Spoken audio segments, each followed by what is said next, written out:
Broadcasting now. Okay. All right, welcome. People are already in a little bit early, so that's good. But how are you doing, Chuck? How is everything? I'm good. I'm good. Overall, no complaints. Mm-hmm. No complaints. I think you know, I've got my businesses, and of course, like everybody else, we've had our hits from the coronavirus. Sure. Yeah. But it hasn't killed us yet, so I can't complain. I think I'm faring better than some people. So yeah. Yeah. Oh wow, we're getting a lot of attendees coming in right now. A little bit early. Welcome everyone. We're just having a little bit of chit chat as we welcome people joining. Chuck, you should also be able to see the attendees. If you go to participants, then you can see the list of attendees. And we have about 10 people joining so far, a minute early into the webinar. Okay, there we go. Yeah. So everyone who's joining, see, yep, wow. Is everyone from Tokyo? If you are from Tokyo, please raise your hand. If you see the raise your hand, oh, okay. Oh, wow, about half of the participants are from Tokyo. And Chuck, you are living in Tokyo as well? Yes, I am. Mm-hmm, mm-hmm. Great. Where are you originally from, Chuck? I'm from Michigan in the States, so I'm American. And in Detroit originally. Okay, I see. Oh, I didn't know that. And when did you come to Japan? I think I came to Japan when I was, let's see, that was 2001 when I came. So I've been here for 19 years. Oh, wow. Okay, great. And you're planning on staying here? Yeah, I guess so. At this point, I don't think I'm going to be heading back home anytime soon. Yeah, I guess not. Did you have any plans to go back to the States this year? I did. Usually I go back twice a year. I go back once in the winter, once at Christmas, and then once in the summer. So partially for myself, and then also for my son, who's 5 years old, because I want him to be as comfortable in America as he is in Japan. Right. So, and just to encourage his bilingualism, we go back and I just put him around his relatives, none of which speak Japanese. Right, so, right. Yeah, but this year, unfortunately, with the whole Corona situation, you know, first of all, flights to the States right now are extremely expensive. I've heard that for business class, it could be as much as $20,000 per. Wow. Yeah. The number of flights is reduced. Yeah. Even so, like, that's crazy, right? And then, you know, you add that onto the fact that there's a good chance that if I went, I wouldn't be able to enter Japan again. Right. Because the rates are so high. Yeah. So and it seems it's just not worth it to go. It seems a little bit ambiguous who can come in and who can't. I've heard, you know, Japanese citizens only, but then I also know there are some business related exemptions. So it's a little bit ambiguous. So that makes it difficult to plan and travel as well. Absolutely. It does. Definitely. Okay. Well, we're 2 minutes past 12. Welcome everybody who have joined so far. This is Chuck Johnson. Hi, Chuck. Very nice to meet you guys. Yoroshiku onegaishimasu. Onegaishimasu. So, Chuck, I'm just going to read out a brief bio of you. Chuck Johnson is an internationally recognized martial arts master, actor, and stuntman based in Tokyo, Japan, and originally from Detroit, Michigan. He has 25 years of experience in martial arts, is a 4th Dan black belt and master in Taekwondo, a 2-time national champion, and is ranked in 5 other martial arts and experienced in 10. Wow. And Chuck's acting and entertainment career spans 15 years, and he has been in over 100 movies, dramas, TV commercials, and video games, and was one of, if not the first, longtime foreign figure working in Japan's stunt industry. His short film, Fists of Absinthe, with support from YouTube and Toei Production and Adidas, has been a great hit. He is also the founder and CEO of Quiet Flame Productions and Strong Body Japan. So again, welcome, Chuck. Thank you. How are you feeling today? Oh, I'm feeling very good. Okay, good. Workout right before I met you guys, so I'm good. I'm happy. Oh wow! So you have remained active in these times still? Yeah, I mean, like anybody, I put on a few pounds during the whole stay-home thing, so my shirts are a lot tighter than I wish they were right now. Yeah, tell me about it. So that's kind of a thing, but I've done my best to just kind of stay active and stay in shape and just keep the businesses moving forward. Yeah, because a lot of your business activities was face-to-face, right? Yeah. So you've had to transition very quickly during the COVID crisis. Yes, this is definitely a new world. Absolutely, a new world, new normal. Yep. Okay, great. Well, this webinar, Chuck, and everyone who is joining, is going to cover mostly the topic of what has been occurring in the US and also across the world in terms of the protests that were triggered by the killing of George Floyd. And I'd also like to cover the topics of, race and social injustice, social justice in not just the US and the world, but in Japan as well, because we have seen some recent events as well that I think highlight the fact that maybe race as an issue isn't really discussed in Japan. So we'd like to cover that topic as well. But just for our joiners who are not as aware of the background of why this has been happening across the world, on May 25th this year, George Floyd, an African-American 46-year-old man, was killed by police in the city of Minneapolis in Minnesota in the United States while being under arrest and restrained by police for allegedly using a counterfeit or fake bill, fake money. A police officer knelt on George Floyd's neck and back for 8 minutes and 46 seconds, leading to his death, and his arrest and death and the actions of the police officers have led to wide-scale protests in all states of the United States and across the world, including in Japan. Just this past weekend, we saw peaceful protests in Osaka with over 1,000 protesters marching the streets. And I've read that, protests are being planned in Tokyo for this weekend as well. But George, so this is a very sort of, complex issue, or maybe it's not so complex, but what were your initial sort of thoughts and reactions as you heard about George Floyd's death and as you have sort of seen the ongoing protests in the U.S.? I think the first thing that needs to be addressed and the thing that people need to realize is that this, as tragic as George's death is, this isn't really about George.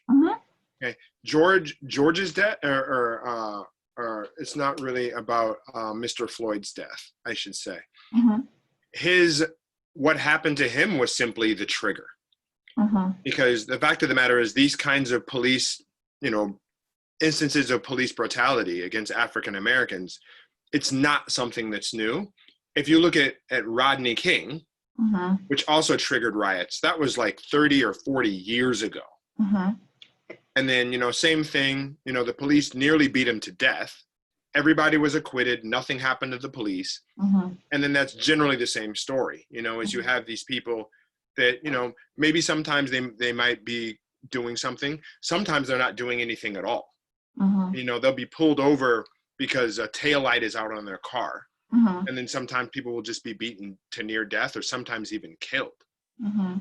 For example, if you look at Trayvon Martin was a 15-year-old kid who was walking home from school. He was going to his grandmother's house. And then somebody started kind of approached him saying that he shouldn't have been there and blah, blah, blah. And then it led to an altercation and that guy shot and killed him. George Zimmerman? Nothing happened to the guy that shot and killed him. Right, he was acquitted. Trayvon didn't even start the incident, right? Or if you look at Ahmaud, the incident with Ahmaud, that was a week before what happened to Mr. Floyd. And he was jogging, somebody hit him with a car and then shot him 5 times. And then again, he was completely acquitted. So, basically this has just been happening and happening and happening. And all the while, people have been protesting. I don't know how many people in Japan are aware of Colin Kaepernick and the movement that he started of taking a knee during the national anthem in silent protest of the fact that a lot of the protections of America don't seem to apply to Black people. This is you know, that protest has been happening, just that action, that's been going on for 4 years, and it's basically been ignored. This is American football, right? He's an American football player, Kaepernick, and he knelt in protest of the racial injustice in the US during the games. And that triggered a lot of discussions, a lot of, criticism, but also support for him. And I guess, as you're saying, we've had Trayvon Martin's death in 2012. We've had Ferguson protests. We've had so many, cycles of this. It just repeats and repeats and repeats. So when you first heard about George Floyd, was it shock, or was it kind of more like, it was shocking for me, but for you, was it more diluted, or just another cycle coming? For myself, I've seen this so many times that it's almost not surprising. It's just not even surprising, And I think for a lot of African Americans, there's one of the scariest things in America is the police. I think there's a lot of reasons for that. And I mean, it's such a big issue. It's hard to know where to even start. But basically, you have this thing where African Americans have basically been kind of locked out of the American system for hundreds of years. So when the Constitution was written, it was written that all men are created equal, but Black people weren't included because we weren't counted as human, right? And then when America became a free country, Black people were still just slaves to the same people that they were when America wasn't a free country. So nothing changed for us, right? And you have this long history of us being excluded from the system. It's because of that, you're dealing with a people who've basically had their hope crushed a lot, and who just don't generally have very much hope. So what happens when you're dealing with that is you have a lot of people that because they don't have a hope for the future, they don't try. They don't see a point, right? So then you have a lot of people that end up getting into crime because they don't see any other way for them to succeed. And then because you have a higher number of people getting into crime, you have police that get, as soon as they see a Black person, they just assume that we're doing something bad. When most of the time people are just trying to live their lives. So then it ends up becoming this self-perpetuating cycle, right? So you have police who will arrest Black people for anything and who will blame Black people for anything, which then of course means there's way more of us that go to jail. And then because there's way more of us in jail, people use that as proof that way more of us are criminals, right? So, and it just completely perpetuates itself over and over again. And it's been happening for so long that at this point, there's, for a lot of African Americans, police are simply scary. Because for us, if we get pulled over for a parking ticket, it could be the end of our lives. Or we could be beaten to the point that we're crippled for the rest of our lives, right? So what, it's difficult for, I think, participants and for myself to imagine as well. And, you mentioned that it's very much, I think the word systemic is used a lot for, racial injustice and racial inequality. It's not just about, mindset or values or thinking. It's also economic factors, socioeconomic factors, political factors, historical factors, all of these things intertwining to make such a sort of loaded issue that has been, as you say, self-perpetuating and repeating as cycles over and over across many, many years. But, what has been your own personal experience in the US as you were raised in Michigan, and as you maybe saw some of the protests ongoing by, Black Lives Matter after Trayvon Martin or during the Ferguson protests? What has been your personal experience in the US? My personal experience was the first racial incident that I experienced was when I was 12. And, I'm African American. I went trick-or-treating with a friend who was also Puerto Rican. And then we stopped at one person's house. And then, you know, we rang the doorbell and we said trick-or-treat just like any other kid. And then they just looked at us and just said, you guys are in the wrong neighborhood, and just closed the door on us. You know, that was the first time that I really, really felt, you know, the difference of position, right? So when you experienced that as a child, as a 12-year-old child, for the first time, what was your initial sort of thought? Did you understand what happened? At first, I didn't understand. I thought, well, I live in this town. Why is this the wrong neighborhood? Like, I didn't get it. You know, I just didn't understand what was happening, right? And it was one of those things where, so, okay, well, another thing that in order to I need to back up a little bit. So there's another thing that Black parents do. It's called the talk. Okay? So the talk is when Black parents sit down with their children and they say, listen, you need to know that we are not living in a fair system. And that because of that, you know, there's a lot of things that white kids can do that you can't do. And if you try, it's dangerous for you. So I had all around the time that I was 12, you know, and then for me, I didn't want to believe it because, you know, like a lot of my friends were white and everything else. And like, I just thought, no, well, that was you guys' generation. That doesn't apply to my generation, you know. But then I was just starting to get that talk, and then this happened right around the same time. And then I thought, okay, well, you know, maybe my parents weren't kidding. You know, maybe I do need to be more careful. And then that was just the first one. And then just, you know, throughout high school, and it's always like little things. You know, it's always little things. There's just a lot of, like, you know, there was another time where I had worked at a job, and I worked my way up to employee of the month. And then, you know, I was fired, and nobody ever told me why. I was just fired, right? And I was never told why or what I did wrong, or where, and to this day, I still don't know why. And at the same time, there was another guy who was working with me, who was a white guy, who just messed around all the time, you know, and then no matter how much trouble he got in, he would just say to his boss, what are you going to do? Fire me? Like, he didn't even care. Right. And this guy never got fired. And then for me, myself, I'd become employee of the month, and then I still got fired. Right. So it's like those kinds of things. And you spend a lot of time wondering, like, am I just paranoid? But you see it so much, and it happens so often, that after a while, and then you talk to other Black people and it's happening to them too.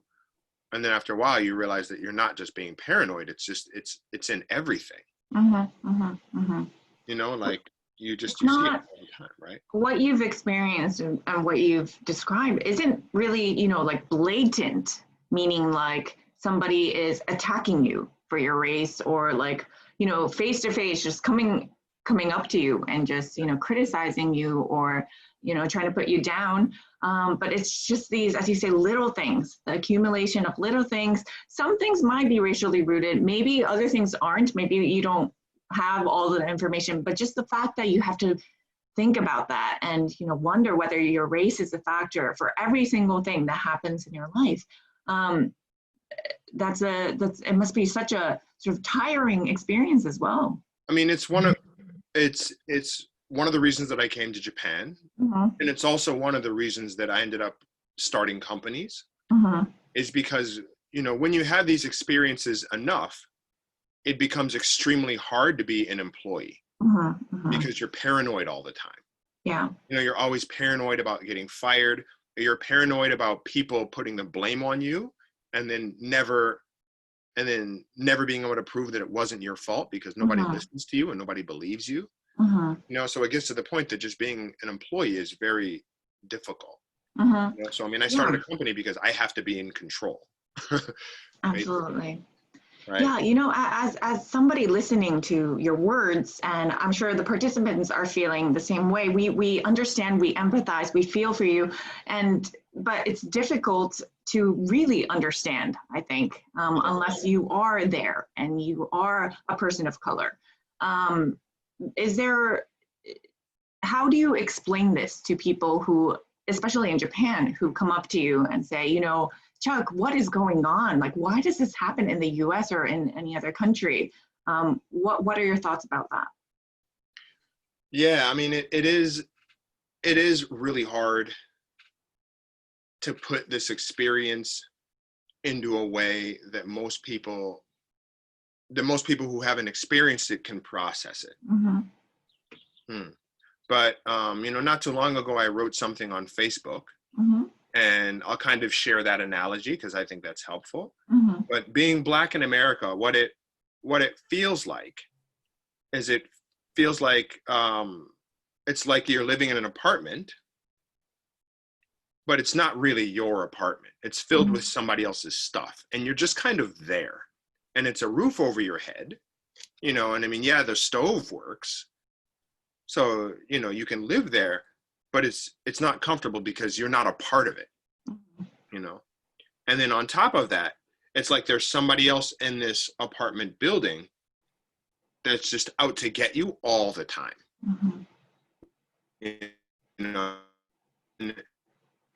Oh, sorry, Chuck, you're cutting off a little bit. They're really nice to everyone else. And when you try to tell other people, okay, sorry. So, but it's like, you're living in this apartment, and it's not your apartment.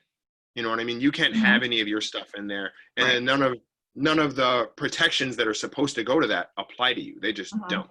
And then on top of that, let's say you have 5 neighbors. 4 of them are really nice, but one of them, for reasons that you just don't understand at all, just hates you more than anything. And they're always trying to do things to just ruin you.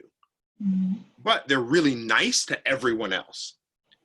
So when you try to tell the other 4 guys, like, listen, I think that guy's out to get me, or I think that guy is, he's really dangerous. Nobody believes you because he's nice to everyone else, and he's only like that to you when nobody's looking. And like that's kind of the feeling of it. So how would you fix that, do you think? Let's just take that analogy, and you're in this apartment, and how do you deal with that? For a lot of Black people, the easiest thing is just to leave.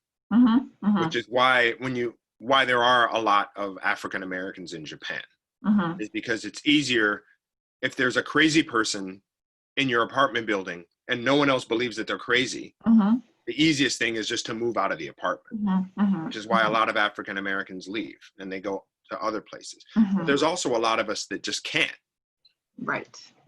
So, and for those people, all they can really do is keep trying to talk to the other neighbors and convince the other neighbor about the one crazy guy. And they keep trying and they keep trying, but in order for anything to change, the other neighbors have to believe you. So I don't know if everybody's understanding this, the analogy that I'm trying to No, make. Absolutely. And I think that's what's going on right now, right? Yeah. So it's, educating others about the issues and about the history behind it, trying to change values, change mindset, because we are also part of the problem. And it's interesting that you don't directly approach the bad neighbor. Like, you don't really go to him or her and say, what's up with you? Like, what's your deal? Why don't you treat me the same way as other people? So that's not an option? I mean, in so much as I can, I've done that a lot in my life. I've gone to a lot of people who are racist or whatever, or because the thing about a lot of people that are racist is a lot of them, they're racist because they don't know, because they've never met any Black people, or they've never had any close Black friends. So they've got all these terrible ideas that aren't necessarily accurate. right? Because Black people are just like any other people. Some of us are nice, some of us are mean, some of us are smart, some of us aren't smart, because we're just like everybody else. Absolutely. Right? But these people that are racist, they have this idea that we're all bad and we're all this way when we're just the same as everybody else is, right? So some of them, sometimes you can approach people and you can talk to them, but oftentimes what happens when you do that is they'll see, from my experience, even after talking to people like that, then they'll say, oh, okay, well, Chuck's really nice, but it's only Chuck. He's an exception. The rest of them are still bad. Because this mentality is so built into their thinking and it's so ingrained that they just can't let go of it. And a lot of it is so, like, it's so pervasive in society that they just don't even know that it's racist. You know, like, for example, when you have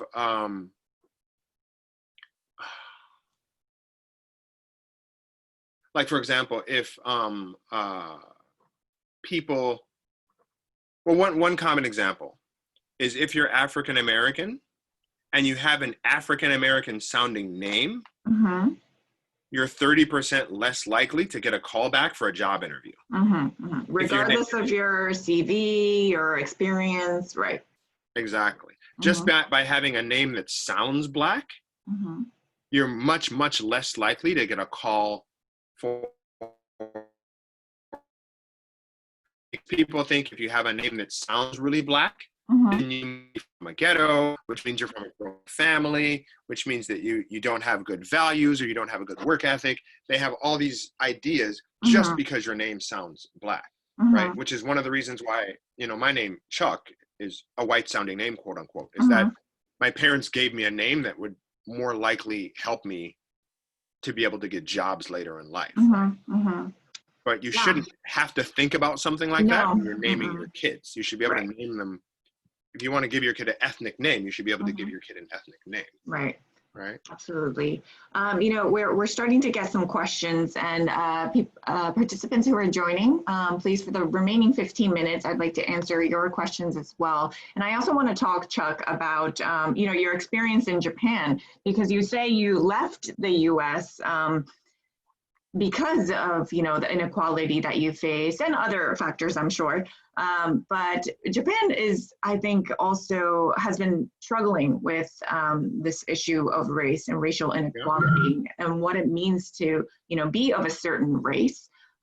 For example, just recently, Naomi Osaka, tennis player, very well-known, renowned, has been tweeting in support of the protests and has been tweeting to encourage people to go to the Osaka protests as well.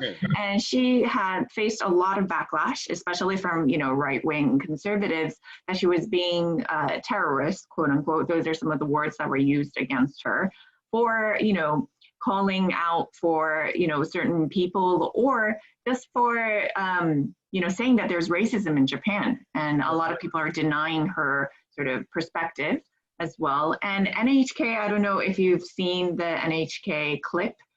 Yeah, I wrote to NHK and I just filed a complaint against NHK, and then I complained on Twitter as well. Yeah, let me share it with our participants as well, the link, the YouTube link of the NHK clip.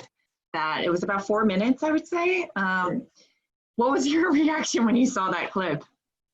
I was so shocked because I expected so much better from NHK. It was unbelievable that NHK would make something that's so one-sided.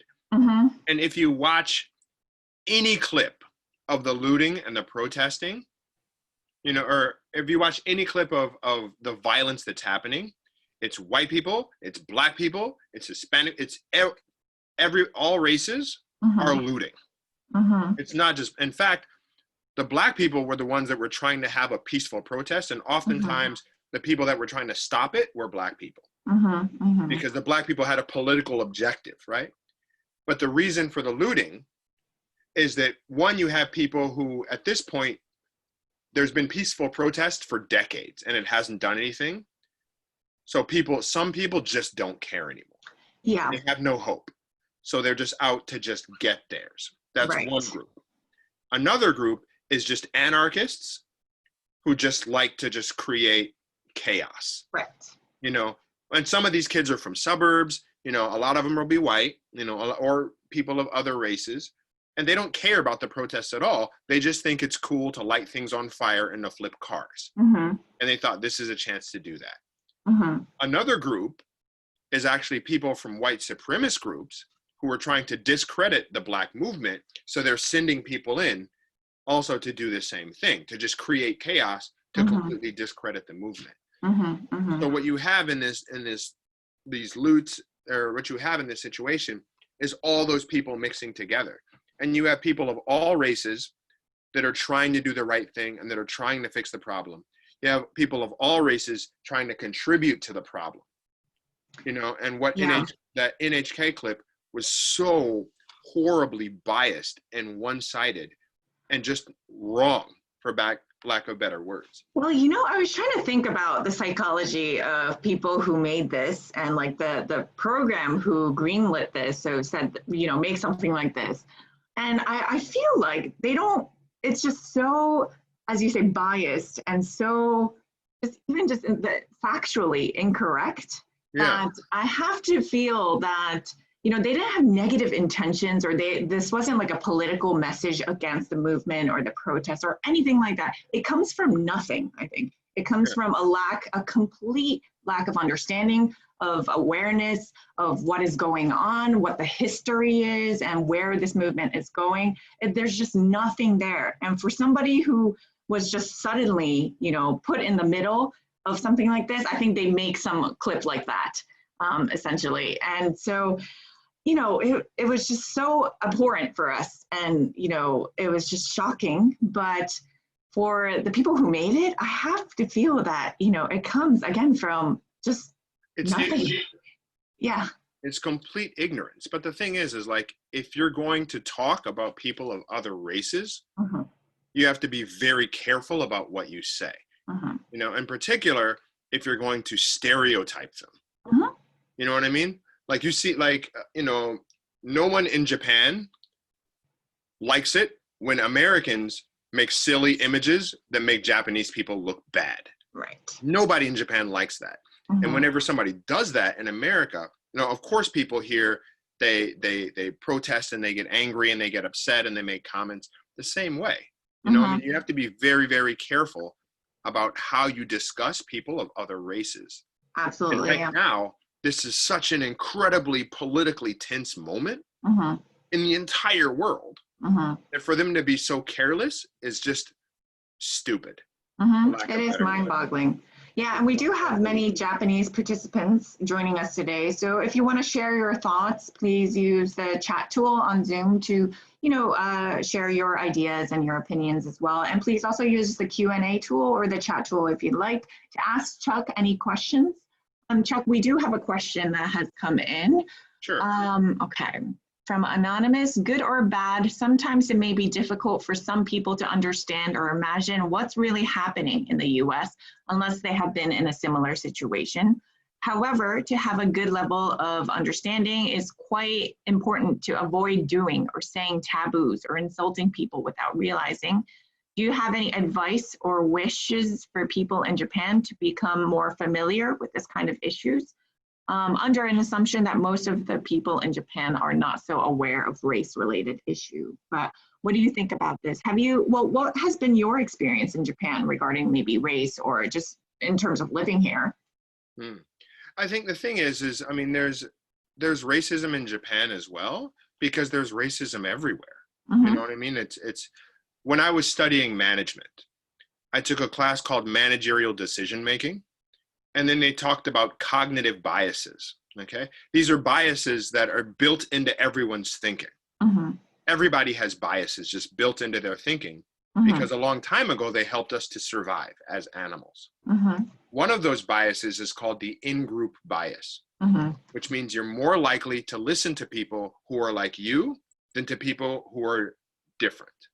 You're more likely to trust people who are like you than people who are different. Everybody has that bias.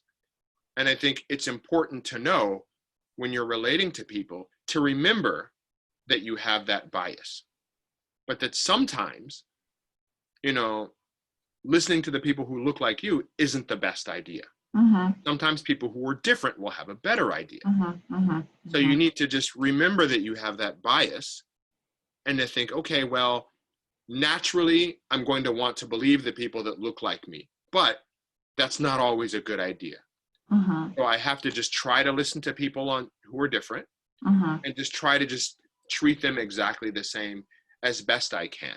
Absolutely. And I think we got a comment from one of the participants, Ari, says that Japanese people don't think they are racist, but they don't know how sensitive the topic is and the kind of history, how horrible the history is. They don't do violent attacks in Japan, but they do tend to say something very racist without realizing it. And you're talking about bias and awareness and being aware of the stereotypes that you might hold, because it is natural. It's a way we categorize information to have biases and stereotypes and so on. So I've never met anyone who doesn't have a certain bias or stereotype. But what do you think about this in terms of, you know, maybe perhaps you and I grew up in the US where it's a very sort of melting pot of different kinds of ethnicities, of religions, cultures, races. And so on a day-to-day basis, we would be exposed to new information that sort of encourage us to, you know, realize differences between people and to be respectful of them. And I think our education system also, you know, contributes to that. But for many Japanese people, when they were born and raised in a country where everybody is Japanese and they go to school and maybe they have that one or two exchange student from a different country, but you know, all in all, they tend to, you know, associate with fellow Japanese citizens. So in an environment like that, how do you think people can sort of build their awareness of other cultures and awareness of their own biases? I think the best thing you can do, and it's actually relative, it's actually I'm not going to say it's an easy thing to do, but it's a simple thing to do. And it's just, when you look at someone that's different, just remember that they're actually not that different. You know, they need sleep the same way you do. Like they have to eat the same way you do. They love their family the same way you do. They worry about the future the same way that you do. Because oftentimes what happens with, I think, people here is they really, really overplay how big the differences are. Right. But in actuality, they're not that different. I mean, yes, there's big cultural differences in terms of how people communicate. The difference in the US style of communication and the Japanese style of communication, yes, they're different styles of communication, but that's all it is just a different style. So when you're looking at someone who's different, just remember, okay, there are going to be some differences, but this person is just a person just like I am. Okay? And maybe this is a good person. Maybe this isn't a good person. You know, maybe this is a smart person. Maybe this isn't a smart person. But no matter what, they're just a person the same way that I am. And then just remember that. And as long as you treat everybody as if they're just a normal person the same way that you are, you know, then like then generally a lot of that will go away. Yeah.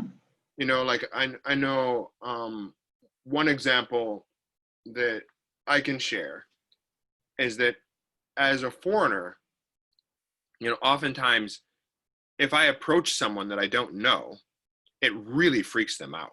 You know, like I've had times where I've wanted to ask someone directions and then they just run away. This is in Japan? Yeah. And like all I wanted is I just wanted to know I just wanted directions. And I was perfectly prepared to ask in Japanese, but as soon as I walk up to them, they freak out and they run away. You know, and for me, I'm thinking like, I'm not going to eat you. You know what I mean? Like, and obviously I'm not carrying like a baseball bat or a big knife, you know, like, so there's no reason to be that afraid. Yeah. Especially like if it's like 1 a.m. and there's no one else on a dark street, then of course I can understand if somebody thinks I'm scary. Because at that time, anybody should be careful of anyone. But if it's, 1 o'clock in the afternoon in Shibuya in a busy place, and, I'm wearing a button-up shirt because I'm obviously on the way somewhere, then, obviously I'm not going to beat you up or eat you or something, right? Like I'm just a normal person who just has a question, right? Right. So just kind of keep those kinds of things in mind. Yeah. As with anything, when you're learning something, I think you have to be you can't just be passive, right? You can't just be sitting there with knowledge being handed to you. You have to be really active and proactive to, learn about new things, different things that you don't know yet, but want to know, to have that drive to increase your awareness of, various issues, not just this one. And I think our attendees today, our participants today have that drive to do so by joining webinars like this. But do you have any more suggestions as to like resources we can watch or read, or what can we start doing today to educate ourselves more about racial inequality? One thing that I can suggest is, I think it was Netflix or Warner Brothers just made, I'll type it into the chat, but the film Just Mercy. Just Mercy. Yeah, Warner Brothers made it free to stream online for anyone that wants to educate themselves about American inequality. Yeah. Absolutely. I don't know if it was on Netflix or on Amazon Prime, but on one of those major streaming services, for anyone that just wants to educate themselves about, happening with Black people and why Black people are the way that they are. They can watch this film for free, and it's a good film on this topic. Great. So, yeah, and I have a colleague. That's a simple thing that you can do. Absolutely. And I have a colleague who also recommended, I'm not sure, Chuck, if you've seen this yet, but 13th on Netflix, also about racial inequality, and delves into the history, and it places a specific focus on the prison system, as you have mentioned too, and why we have a prison system that is so chaotic and ineffective as we do in the United States, and why that is also part of the cycle of racial inequality and social injustice as well. So we do recommend that too. Any other questions from our participants? I think our participants, usually they tend to be more active, but I think they're really listening and focusing on that listening. So that is great. But if you have any last final questions from our attendees, yes, we did have one other question as well. Have you ever witnessed or experienced race-related issues in Japan? If yes, what do you think is the core problem behind that events? So you mentioned, people running away when you approach them and so on, and people maybe remarking certain things that are, racial. But have you ever sort of witnessed or experienced something beyond that? Or I know it's not really about size of the matter, but. I mean, I can think of a few different things. One, one is being with my wife, and then being, us trying to go to a small local Italian restaurant, and then them just not letting us in. Other things are, of course, when you're looking for housing, then there was one time where my wife went in to do an application for us to get an apartment, and she said, I'm married, we have a son, my husband owns a company, and then they were like, okay, everything's great, everything was good until they found out I was a foreigner. And then the deal was just off completely, and I could, in one respect, the landlord could say, well, if he's a foreigner, then he can just run away and not pay, except that I have a wife here, and I've got a son here, and I have 2 companies here. So I'm just as grounded here as anybody else would be. Obviously, I can't just run away, So like that argument doesn't even apply. But as soon as they found out I was a foreigner, it was just off. So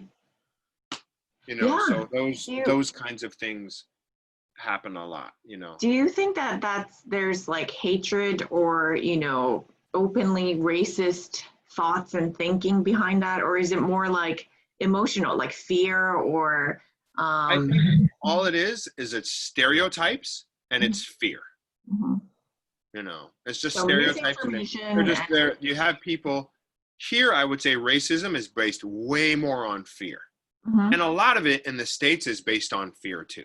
mhm, But mhm, in the States, there's this thing where some of it is fear, and then some of it is just, you know, these really, really, really old ideas that were just beat into people's heads that they've just passed on to their kids that just don't make any sense, mhm, you know, or that just have no relevance now at all.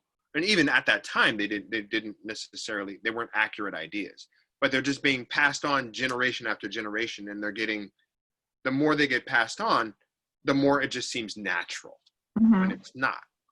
But here, I think it's more just fear and just people having no experience of actually dealing with a foreigner. Because if you mhm, deal with foreigners a lot, you realize that, like I said, we're just like everybody else. Some of us are nice, and some of us are easy to deal with. Some of us are difficult people. You know, some of us are very, very honest. Some of us are less than honest. mhm, mhm, But you just have to treat everybody one by one the same way you would anyone that's Japanese. mhm. You know. Absolutely. And finally, Chuck, last question.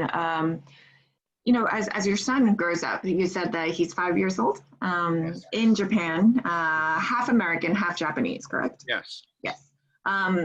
What are you teaching him? How are you directing him to learn about these things? Or are you going to have the talk that you mentioned with him as well?